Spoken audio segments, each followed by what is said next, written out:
to worry. Like you can just hang it out. Whereas on a four stroke, you've got to be really controlled with it. Yeah, Is it's that weird. true? Like, I mean, I think it's a lot easier to go fast on a four-stroke.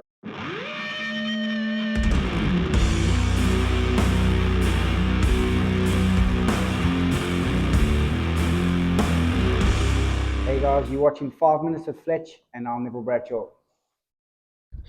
So yeah, first one that we're filming in 2024. We are here at the classic dirt bike show at Telford, and let's jump straight into the big thing that probably a lot of people know is how's your foot?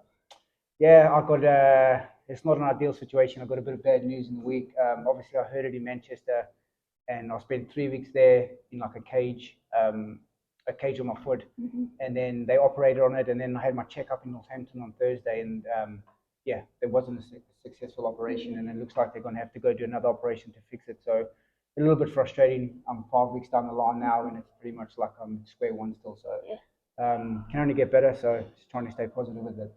So what did you actually do? Because obviously people have seen your Instagram. You can see almost what you did, but we didn't see into the corner. So what actually? Yeah. So happened? basically, it was a little bit of a sketchy section. Just like the jumps already peaked and the jumps was really steep. So the lap before I actually jumped it and then like tripled into it, and I thought, oh, that's a bit sketchy. You know, like the pocket was really deep. And then I started my first flying lap and just came up like a tiny bit short, but because the jumps were so close together, it bounced me straight into the jump. And in between those two laps, it formed like a bit of a rut at the bottom. Yeah. So I hit the rut, and then the bike just deflected sideways. And obviously, naturally, like when you're going sideways like that in there, you put your foot down, and pretty much my foot kind of grabbed the whole impact. So Yeah. So when do you look to be back on the bike? What's your aim? So I'd like to ride again. Like a lot of people think, you know, that's me finished and I'm not going to race, but it's something I really love doing. Since I was 5 years old, I love riding. So I do plan to be back. I don't want to be riding through a lot of pain. I did that after the crash I had on the beach, trying to get ready to race in Stafford again. I rode through a lot of pain. So as long as it can be like a fairly normal recovery from the next operation I have, I'm hoping like 3 months. So in my head, I have around like middle of May, start of June. I'd like to start riding again if I can. So you reckon you'll be back up to speed for VMXdN Fox Hill? I don't know if I'll be back up to speed, but I'll definitely be there riding and enjoying myself. It's an event I look forward to all season long. So just got to ease myself back into it. I think a lot of the riding I do when I do come back will all be on 125 just because I enjoy it and it's a little bit easier. So yeah, I'm definitely hoping to be there. And why do you enjoy two strokes so much? I'm not sure. I just feel very natural on a two-stroke. I think obviously I grew up in that era. Like we raced KX60s, then I went to an RM80, RM125. So growing up is kind of what you learn to ride, you know. And I just feel good, you know, like just things seem to flow better. I find like the suspension works better. You get a lot more enjoyment out of it. I think you can get the best out of a two-stroke. You know, like even back in the day, you could ride a 125 to its limit and it felt good, but once you've ridden 450s and stuff, you can go back to a 250 stroke and almost feels like a 125. So it's an enjoyment factor, and I just like to kind of, you're on the edge of traction, you've got to search for traction, you've got to work the bike a lot harder. And at the end of a moto, I just feel, that's fun for me. So that's the reason every bike in my garage is a two-stroke now.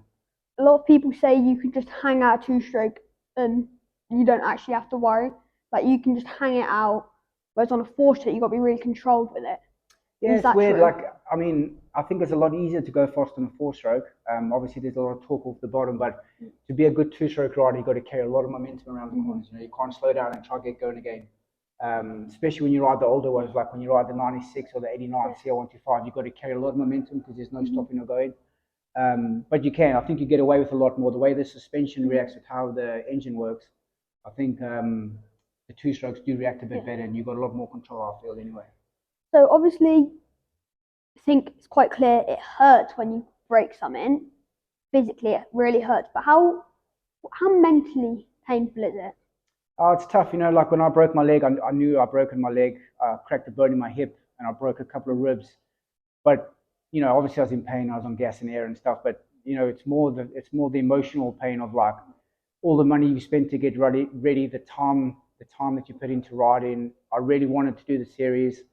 And then I know that the next 6 months of my life is going to be complicated. So the pain is pain, like I've raced motorbikes for 35 years now. Like I've gone through a lot of pain physically with riding.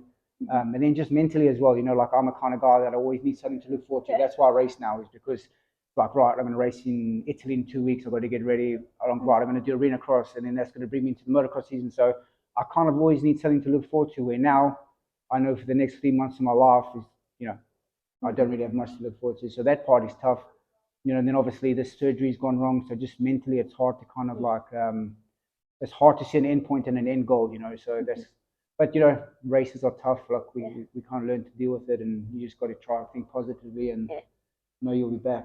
So what actually got you into racing? Was it like family? Did you discover it on your own, or? No, actually, so my father, my mom and my dad were Irish, and they moved to South Africa, and he was the parts manager of Suzuki South Africa. Mm-hmm. So we always had bikes and stuff around, and then he got me a bike for my 5th birthday, and then just never ever left it. Came home from school every day and had a track around the garden. Started racing, and then that was it. Like I literally raced until this year. I've done 34 seasons in a row without missing a season. So a long time out of that. Me and Neville Bradshaw have plenty more to talk about, so make sure to join us at 7 p.m. next week for part 2 of 5 Minutes with Fletch with Nevsta.